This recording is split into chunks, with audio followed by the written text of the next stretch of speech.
स्वदेश आफ्नै पौरखले नझुक्नेछौँ कसैका सामु नफैलाउनेछौँ कसैका सामु हात। यो हो प्रवासी नेपालीहरूको राष्ट्रप्रेम कार्यक्रम मिसन वीर नेपाल। पीडितहरूको आवाज राख्ने क्रम जारी छ। जति भने पनि, जति देखे पनि, जति भोगे पनि पीडा जहीँको तहीँ छ। तर यो पीडालाई कम गर्न सक्ने ठाउँमा पुगेका हाम्रा पोलिसी मेकरहरू भने पद, योजना, ठेक्का, पट्टा, टेन्डरमै अल्झिरहेका छन्। कहिले साउथ ब्लकको प्रेसर तर कहिले नर्थ ब्लकको प्रेसर, कहिले युरोपको प्रेसर कहिले अमेरिकाको प्रेसर, कहिले आकाशको प्रेसर बाढी पहिरो, कहिले धरतीको प्रेसर भूकम्प। हामी अभागी नेपाली सायद यस्तै होला। अब लागौँ तिनै पीडितहरूको अर्को आवाजतिर। पर्यो नि यहाँ पिचलाएर यो सब घर सफी बसिसक्यो। दुःख बाल भयो नि के गर्ने। होइन ऊ 2 तला घर बाँकी छ, 2 तला झिकिसक्यो, अब 3 तला मात्रै बाँकी छ। अब चर्किएको छ सबै, के गर्ने। खै भनेको छ अहिलेसम्म केही दिनु आएको छैन। यही 5-5 हजार पैसा पठाइदियो त्यति नै हो। कहाँ पुग्छ नि, दिने भन्छ 2 लाख अहिलेसम्म पठाइदियो। कहाँ पुग्ला, हामीले कमाएको पैसा पुग्दैन। त्यस्तो भएर त त्यतिकै बनाउनु सक्दैन, त्यतिकै बस्यो नि हामी, के गर्ने। अब कमाउनु पर्छ पैसा भनेको खै छैन। खै आश मात्रै गऱ्यो नि, दिन्छ भन्छ आश लाग्छ, केही दिनु आएन, के गर्ने। खै नि अब दिएर पठायो भन्छ सबैले, रात कति सहयोग दिन्छ भन्छ, खै अहिलेसम्म यहाँ केही पनि बनाएको छैन। के भन्नु अब, त्यही त भने त्यतिकै रात पनि केही पाउँदैन, दिनु पनि केही आएको छैन, त्यतिकै बस्यो नि हामी त, के गर्ने। दुःखको बेलामा त्यस्तै हो, के गर्ने। अब कहिले दिनु होला, कहिले घर बनाउने, कहिले सुख होला, दुःख परेर बस्यो, के गर्ने। अब घर चाहिँ सबै भट्किरहेको छ। अहिले बनाउनलाई सुरु गर्न लागेको छ। अहिले हाम्रो घर यहीँ हो। आज त गरेको थियो, खोइ अहिलेसम्म केही दिएको छैन। अहिलेसम्म हामीले राहत कुनामा त्यहीँ वडाबाट के कम्पनी हो, चाइनिज कम्पनी चाहिँ, त्यहीँबाट हामी चाहिँ परिवार पनि धेरै छ, 26-27 जना परिवार छ। 1 बोरा चामल र त्यहीँ हो, 1 लिइसक्यो। अरू चाहिँ पानी 1 थोपा पनि दिएको छैन अहिलेसम्म। सरकारले किन सहयोग नगरेको, अब अनुदान चाहिँ सबै ठाउँबाट आइरहेको छ होइन, आइरहेको छ। त्यही पनि कोही न भाग बनाएर नमिलाएको कि के हो, हामीलाई टिपेको थाहा छैन अहिलेसम्म। केही नीति बनाएको छैन भने भन्छ, के भन्छ। यो आवाज जारी छ। यतिखेर पालो भएको छ हाम्रो डायमन्ड स्पोन्सरलाई एकपटक सम्झने। गर्नु छ अझै धेरै हामीले। Ashok Shrestha, ex president NRN UK। Gorkha भूपुहरूको आवाज, समान अधिकार समान पेन्सन। संयुक्त गोर्खा सत्याग्रह सङ्घर्ष समिति UK। लड्नेछौँ हामी निरन्तर। म लन्डनमा बस्छु, मेरो आमा बुवा नेपालमा बस्नुहुन्छ, तर मलाई उहाँहरूको कुनै चिन्ता छैन। म अमेरिकाको बस्टन सहरमा बस्छु, तर के गर्नु, मन त नेपालमै छ। सधैँ बुवा मुवाको चिन्ता, तर अब म ढुक्क भएकी छु। This program sponsored by PWP Norvik International Hospital, Kathmandu Thapathali. यो सम्झनापछि निरन्तर सधैँ आवाज राख्ने क्रम। फिचारो गएपछि अब चाहिँ अब आश त छैन, अहिले पनि त्यति चाहिँ सहयोग छैन होइन, सरकारबाट त छैन। अब खै अब अहिलेसम्म चाहिँ अब 50,000 2 लाखको चाहिँ अब त्यो कुरा गरिरहेछ, अहिलेसम्म दिएको छैन। घर कहिले बनाउने हो, समस्या त भइहाल्यो नि। अब समस्या धेरै छ। अब सरकारलेबाट आज चाहिँ नै त्यतिको छैन, अहिलेसम्म। त्यो सरकारकै कुरा हो, किनभने अब डाटिया संस्थानबाट त्यतिको सहयोग गरिरहेछ र पेपरमा आउँछ होइन, मिडियामा आउँछ। खोइ सरकारबाट अहिलेसम्म अनुदान केही दिएको छैन। अब के हो कसो हो, अब त्यो उनीहरूले नै जान्ला। अब आफूसँग पैसा छैन घर बनाउनलाई, सरकारबाट भर छ, सरकारबाट अहिलेसम्म दिएको छैन, घर बनाउन सकेको छैन। त्यति हो, अब के गर्नु। अब के गर्नु पर्यो ल। अब सरकारबाट र हाम्रो जनताको आश त एउटा घर बनाइदियो भने निःशुल्क, त्यही राम्रो छ सरकारको। अब 2 लाखले चाहिँ एउटा चाहिँ सानो जग पनि आउँदैन, घर कसरी बनाउँछ होइन। एउटा चाहिँ जग लाग्ने नि 5-6 लाख 10 लाख 20 लाख छ भने एउटा 2 लाख चाहिँ अनुदान दिन नसक्ने सरकारले घर बनाउनु गराइदिन्छ भने त्यो चाहिँ आश त अहिलेसम्म छैन। तर अब पैसा कमाउनु पनि सकेको छैन, घरमा चाहिँ भड्किरहेछ। अब के गर्ने, समस्या त्यही हो। अब त्यसै जलले गर्दा यो भक्तपुरको 13-14 जिल्लामा एकदम समस्या छ। हामीले मात्र होइन, सबैले समस्या छ। पैसा हुनेले त घर बनाउँछ, पैसा नहुनेले कसरी घर बनाउने हो कि होइन भन्नु। अब के गर्ने। अब देशको नेताहरू सबै कुर्सीको लागि तानातान छ होइन, भूकम्पको छ। जनताको चाहिँ केही चाहिँ वास्तै छैन। उनीहरूको चाहिँ कुर्सीको लागि मात्र, पदको लागि मात्र जनतालाई के छ होला भन्नु त। जुन सरकार आए पनि त्यही हो। नेपालमा विदेशी चलखेलबाट नेपालमा कुनै सरकार स्थिर हुँदैन, स्थिर सरकार चाहिन्छ अनि मात्र विकास हुन्छ। स्थिर सरकार नभइकन 9 महिना शासन चलाएर 1 वर्ष शासन चलाएर के प्रगति हुन्छ होला भन्नु त।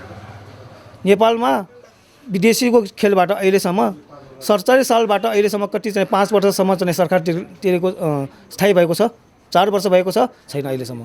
त्यसकारण यो सबै नेपालको अस्थिरता कायम गर्नलाई विदेशीको चलखेल हो। त्यसकारण नेपालमा शान्ति हुँदैन, स्थिर सरकार हुँदैन अनि त्यही चाहिँ जनतालाई गोलमाल हुन्छ, जनता सधैँ खत्तम मारमा पर्छ, त्यही हो। अब अहिलेसम्म 25,000 पाएको छु मैले सरकारबाट भनौँ है। एक फेर 10,000, एक फेर 15,000, अरू साथीहरूले दिएको छ। त्यो जस्ता अब किनलाई जो माटो फ्याँक्नै बुझ्दैन। आश भने अब मेरो छोराको त आश छैन, स्वास्नीको त आश छैन, अरू के सरकारले के काम दिन्छ। मेरो छोराको छुट्टै बसिरहेको के आश छ सरकार।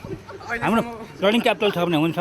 अब हामीले के हुनु पऱ्यो भने सरकारको पनि पैसा पर्दैन, बाहिरबाट आएको डोनेसन मान्नु पऱ्यो उनीहरू घरमा नदिकन डाइरेक्ट। अब उनीहरू अहिले सरकारले यस्तो झल्झलिराखेको छ, कहिले को आउने कहिले को आउने स्थायी सरकारले छैन। के मुख्य हामीले के चाहियो भने बाहिरबाट आएको डोनेसन सरकारले नलिकन डाइरेक्ट उनीहरू नै आएर हामीले पाओस्, त्यही होला। हामी आवाजहरू राखिरहेका छन् ती भूकम्प पीडितहरू आज 16-17 महिना पुग्दाखेरि पनि। तर यतिखेर फेरि पनि पालो भएको छ हाम्रो गोल्डन स्पोन्सरलाई एकपटक धन्यवाद दिनु। Your building counts. YBC Cleaning Service Aldershot. The gorgeous traditional Indian dish, Everest Lounge. Fine Indian food, Holy Cow. The real taste of India. Nepali Khana, Nepali Gaurav, Monty's Nepalese Cuisine, West Ealing, London. तमु संस्कृति, तमु परम्परा, गर्व गर्छौं हामी तमुदी UK. हामी गर्व गर्छौं हाम्रो कला, हाम्रो संस्कृति, तामाङ समाज UK. Home to authentic Nepalese and Indian cuisine, the Momo House Alpatan. बहादुरहरूको बहादुरी, गोर्खा सेक्युरिटी सर्भिसेस. हामीलाई माया छ हाम्रो गाउँको तेह्रथुम समाज UK. Powering your needs, G energy आफ्नै भाषामा सेवा लियो. पहिलो पटक बेलायतमा नेपालीबाट सञ्चालित ग्यास र बिजुलीको लागि कम्प्लिट लिगल सोल्युसन स्याम सोलिसिटर. म अस्ट्रेलियाको सिडनीमा बस्छु. मम एन्ड ड्याडसँग मेरो हजुरबुवा अनि हजुरआमा नेपालमा बस्नुहुन्छ, तर हामीलाई कुनै चिन्ता छैन. म अमेरिकामा बस्छु र मेरी आमा नेपालमा बस्नुहुन्छ, तर उहाँको बारेमा मलाई कुनै चिन्ता छैन. यो हो PWP.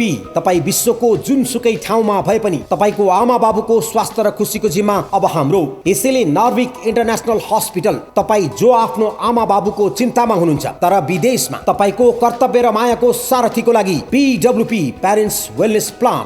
छोरीहरू धेरै धेरै धन्यवाद. थ्याङ्क यू अन्नु अञ्जली छोरी. थ्याङ्क यू छोराछोरी. हेर्नुहोस् न उहाँहरू कति खुसी हुनुहुन्छ. PWP भनेको यही हो. हाम्रो सेवा हरेक महिना घरमै स्वास्थ्य परीक्षण, प्रत्येक 3 महिनामा हस्पिटलमा र हरेक 1 वर्षमा सम्पूर्ण स्वास्थ्य परीक्षण. यति मात्र होइन, जन्मदिन वा अन्य उत्सवमा पनि तपाईँको साथ दिनेछौँ. अब हरेक तपाईँको जिम्मेवारी हाम्रो दायित्व. PWP with Norvic international hospital. जसरी उहाँको छोराछोरीहरू ढुक्क हुनुहुन्छ, तपाईहरु पनि ढुक्क हुन चाहनुहुन्छ भने प्लिज जोइन विथ अस. हाम्रो सम्पर्क टेलिफोन 00977 0142585554 वा 421823 मोबाइल 9801247075. हाम्रो वेबसाइट www.norwichospital.com. Email pwp@norwichospital.com. यो गोल्डन स्पोन्सरलाई धन्यवाद सकेपछि फेरि पनि तिनै पीडितहरूको आवाजहरूलाई यहाँसम्म प्रस्तुत गरिरहेका छौँ. भुइँचालोले त हुन त सबैको घर असर पारेको छ, तर मेरो पनि जेस असर चाहिँ पारेको छ. बस्ने नहुने गरी भन्नाले जग बाहेक सबै लगाएको छ भनौँ न, होइन? बस्न चाहिँ अहिले खासै मिल्दैन. अनि अहिले चाहिँ हालचाल कनल्यागमा ट्रस्ट भनेर बस्दैछौँ. आश त धेरै गरेर चाहिँ त्यो आश गरे अनुसार चाहिँ अहिलेसम्म चाहिँ फल चाहिँ पाएको छैन. अब सहयोग गर्यो भने कि नगर्यो भने अब त्यसमा सहयोग नगर्यो भने पनि भन्न मिल्दैन। त्यो हामीलाई अब जो सरकारले राहत दिएछ होइन, थोरै भए पनि धेरै भए पनि जस नगरेर चाहिँ भन्न पनि मिल्दैन। जस धेरै गर्नुपर्ने जति गर्नुपर्ने चाहिँ गरेको छैन। जस सरकारले गर्न पनि सक्छ होइन, अब त्यो किन नगरे त त्यो सरकारको हातमा छ होइन, त्यो त हामीलाई पनि थाहा भएन। जनतालाई सरकार भनेको आश भनेको जनताको आश भनेकै सरकार हो होइन। सरकारले जति गर्न सक्छ भूकम्प पीडितलाई गरे चाहिँ धेरै राम्रो फाइदा होला कि जनतालाई। के गर्दा ठिक होला, अब कसको छानो छैन, राहत अब खानलाई छैन, जस भूकम्प पीडितलाई त्योभन्दा त राम्रो त त्यो त्यति गऱ्यो भने चाहिँ राम्रो होला कि जस ठाउँ ठाउँमा अब ट्रस्ट खोलिदिएर होइन, एउटा ग्रुप बनाइदिएर ट्रस्ट खोलिदियो भने चाहिँ राम्रो होला कि होइन। अनि अब खानपिन भनेको त अब आफ्नो आफ्नो भइहाल्छ। सरकारले सक्दो हेल्प चाहिँ सरकारले हेरिकन गरे चाहिँ राम्रो होला कि।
आवाजहरू राख्ने क्रम जारी छ, तर यतिखेर पालो भएको छ हाम्रो सिल्भर स्पोन्सरलाई एकपटक सम्झने।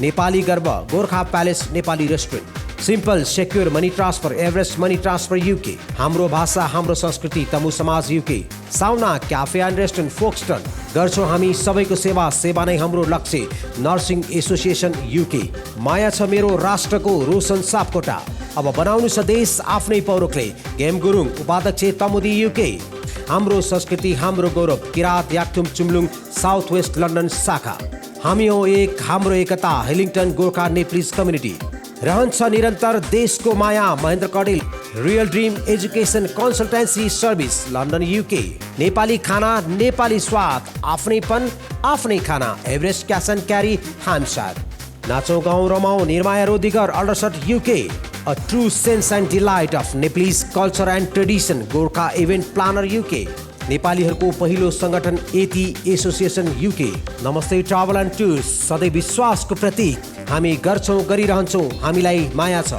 4 भन्ज्याङ तमु समाज युके सधैँ राम्रो दरभावका लागि गोर्खा एजेन्सी लिमिटेड प्लमस्टेड युके आफ्नोपन आफ्नै स्वाद गोर्खा सेफ न्युबरी तपाईको हिसाब किताब हाम्रो जिम्मेवारी Asmita and associates charter certified accountants GNS associates हाम्रो कपिलवस्तु हाम्रो गौरव कपिलवस्तु समाज UK love animals eat vegetables Chris food.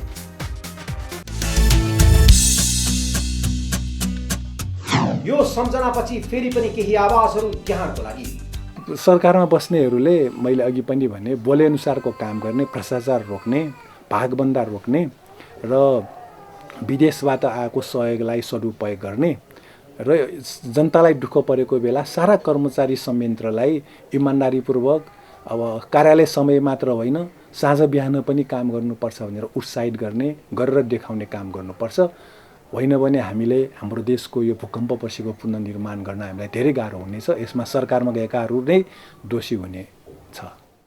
पुनर्निर्माणमा आवश्यक सामग्रीहरू सरकारले सहुलियत र सुपथ मूल्यमा उपलब्ध गराउनै पर्छ पीडितहरूलाई। त्यो नभइकन हुन्न। अहिले जङ्गलमा भएको लडापडा काठ मात्रै भूकम्प पीडितलाई ल्याएर बाँड्ने हो भने पनि खरबौँ रुपियाँको काठ त्यतिकै छ। अब तस्करहरूले त्यसलाई उठाएर इन्डियासम्म लगेर बेच्छ। यसमा सरकारको ध्यान जानुपर्छ। भूकम्प पीडितलाई दिनुपर्छ त्यस्ता काठहरू। अहिले पनि अब सरकारले विस्तृत क्षति विवरण तयार गरेको छैन। आज हाम्रो यो संसद सदस्यहरूको जिल्लामा एउटा समन्वय समिति छ भूकम्पपछि पुनर्निर्माणको, त्यसको बैठक पनि भयो। त्यसमा हामीले सरकारलाई र प्राधिकरणलाई भन्नुपर्ने केही विषयहरू निर्णय गऱ्यौँ। जस्तो अब राष्ट्रिय पुनर्निर्माण प्राधिकरणको उपक्षेत्रीय कार्यालय काठमाडौँबाट भक्तपुरलाई पनि हेर्ने बन्दोबस्त छ अहिलेसम्म। भक्तपुरमै प्राधिकरणको जिल्ला कार्यालय स्थापना गर्नुपर्छ र अहिलेसम्म भएगरेका कामको विवरण पेश गर्नुपर्छ समितिमा भनेर निर्णय गऱ्यौँ। त्यस्तै जोखिमपूर्ण घर भत्काउने र भग्नावशेषको व्यवस्थापन गर्ने काम पुनर्निर्माण प्राधिकरणले स्थानीय निकायसँग समन्वय गरी चालु राख्नुपर्छ र गैर सरकारी संस्थाबाट हालसम्म भएगरेका कामहरूको विवरण पनि समितिमा पेश गर्नुपर्छ। भूकम्पबाट घाइते भई निजी अस्पतालहरूमा उपचार गराई खर्च भएको रकम स्रोत भर्ना नपाएका पीडितहरूलाई उपचार खर्च अविलम्ब उपलब्ध गराउन स्वास्थ्य मन्त्रालयलाई लेखी पठाउने र यो पैसा भक्तपुर अस्पतालले अहिलेसम्म वितरण गरेकोले कतिजनालाई वितरण गरेको त्यसको 7 दिनभित्र समितिमा पेश गर्न हामीले पत्र पठाउने भएका छौँ। र भूकम्प पुनर्निर्माणको लागि आवश्यक काठ, पालुवा, इँटा, गिटी, दण्डी लगायत गुणस्तरीय निर्माण सामग्रीहरू कालो बजार र महँगो नहुने गरी सरल र सहज ढङ्गमा उपलब्ध हुने वातावरण बनाउन जिल्ला प्रशासन कार्यालय भक्तपुर मार्फत सम्बन्धित निकाय समेतको सहयोगमा चालु राख्ने भनेर निर्णय गरेका छौँ। भक्तपुर जिल्लाका भूकम्प पीडितहरूको विस्तृत क्षति विवरण तयार गर्ने र पीडितलाई अनुदान दिने काम ढिलो भएकोमा समितिको ध्यानाकर्षण भएर क्षति विवरण अविलम्ब तयार गरी अनुदान दिने काम सुरु गर्न नेपाल सरकार र राष्ट्रिय पुनर्निर्माण प्राधिकरणलाई लेखी पठाउने निर्णय पनि गर्यौँ। अब यो पूर्ण क्षति विवरण सङ्कलन गर्ने को लागि प्राविधिकहरूको तालिम हिजो सम्पन्न भयो। अब आज भोलिबाटै त्यो काम सुरु गर्न सक्ने भयो। त्यो टोली पठाउँदा त्यसको पूर्व सूचना दिने टोलमा सबै नगरपालिकामा अब यो मितिबाट यो नगरपालिकामा यसरी पूर्ण क्षति विवरण सङ्कलन गर्ने टोली आउँदैछ भनेर त्यसको जानकारी दिने र स्थानीय जनता घरमा हुने बेला अब किसानहरू दिउँसो खेतीपातीमा जानुपर्ने हुन्छ, अफिस जानुपर्ने हुन्छ, अफिस भएकाहरूको त्यसकारण घरमा हुने बेला बिहान 7 बजेदेखि नै यो प्राविधिक टोली खटाउने बन्दोबस्त गर्नुपर्छ भनेर हामीले निर्णय गरेका छौँ। यही अनुसार अब काम हुन्छ र पुनर्निर्माणको काम सरकारले जति भनेको छ त्यो भइरहेको छैन। जस्तो 1.5 वर्ष हुन लाग्यो, मान्छे पालमा जस्ता मुनि बस्नु परेको अवस्था छ। अब अरू देशको उदाहरण, चीनकै उदाहरण हामीले हेऱ्यौँ भने 2-4 महिनामै पीडितहरूलाई पुनर्स्थापना गरिसक्ने बन्दोबस्त गरेको पनि हामीले पायौँ। हाम्रो देशमा सरकारमा जानेहरू अब पालैपालो सरकारमा जानुभन्दा अगाडि बाचा गर्ने, यो गर्ने, त्यो गर्ने, तर सरकारमा गएपछि गर्न नसकेको हामीले देख्यौँ र त्यस्तो गर्नु भएन भनेर हामीले सरकारलाई भनिरहेका छौँ। अरू थप केही छ भने? अनि भूकम्प जाने बित्तिकै सरकारको उपस्थिति चाहिँ कस्तो थियो यो क्षेत्रमा? अब सरकारको यो भूकम्प पछिको उद्धार राहत र पुनर्स्थापना गर्ने काममा जति पूर्व तयारी हुनुपर्ने हो त्यो पूर्व तयारी हामीले देखेनौँ। भूकम्प लगतै हामी भूकम्प प्रभावित क्षेत्रमा मान्छे पुरिएको खतरा घरहरूको अनि सम्पत्ति ठाउँमा राख्ने त्यो सबैमा हाम्रा साथीहरूले मद्दत गर्नुभयो, हामीले हेऱ्यौँ। र सरकारको तर्फबाट खटेका जनशक्तिमा त्यो उपकरणै भएन। त्यसलाई छिटो काम गर्नको लागि सरकारसँग उपकरण भएन। जस्तो प्रहरी, सेना, कर्मचारी सबै आए तर हात खाली, त्यसमा कुनै उपकरण नहुँदा समयमा पुरेका मान्छेहरू निकाल्ने काम हुन सकेन र अरू भत्केका घरहरू पन्छाउने त्यस्तो काम चाहिँ ढिलो भयो र त्यसमा पनि स्थानीय युवाहरू लागेर त्यो काम सम्पन्न गर्ने काम भयो। भक्तपुरका जनता मिलेर पनि भूकम्प पछिको धेरै काम भएको हामीले पायौँ र हामी गरिरहेका छौँ। के साँच्चै नै त्यो उपकरणहरू चाहिँ यदि भइदिएको भएदेखि के मान्छेहरूको जुन मृत्युदर चाहिँ के घट्ने थियो? निश्चित घट्छ। तत्काल उद्धार गर्न पाएको भए केही मान्छेहरू जीवितै हामी उद्धार गर्न सक्ने थियौँ। उपकरण नहुँदा र इन्डियाबाट ल्याउनु पर्यो कति उपकरण, अरू विदेशबाट ल्याउनु पर्यो। अब हाम्रै सरकारले यस्ता उपकरणहरू तयार गर्नुपर्ने र साथसाथै अब भूकम्पीय जोखिम क्षेत्र भएकोले घर र भवनहरूको कति भूकम्पमा ठेक्न सक्ने हो त्यो इन्जिनियरिङ हिसाबले क्याल्कुलेसन गर्न मिल्ने रहेछ। त्यसकारण सबै जनताको घर कति भूकम्पसम्म यसले ठेक्न सक्छ भनेर अध्ययन गराएर अगाडि नै मर्मतको लागि जीर्णोद्धारको लागि सरकारले सहयोग गर्नुपर्ने हुन्छ। त्यो सहयोग भएको हामीले पाएनौँ। हवस् त आजको लागि यो कार्यक्रम यति नै। मलाई यतिखेर यो कार्यक्रम छायाङ्कन गर्न सघाउनुहुने प्रभाकर पोखरेल, इमन शर्मा अनि अर्चना शर्माका साथ म राजेन्द्र भट्ट नेपालीलाई पनि बिदा दिनुहोस्। जय नेपाल।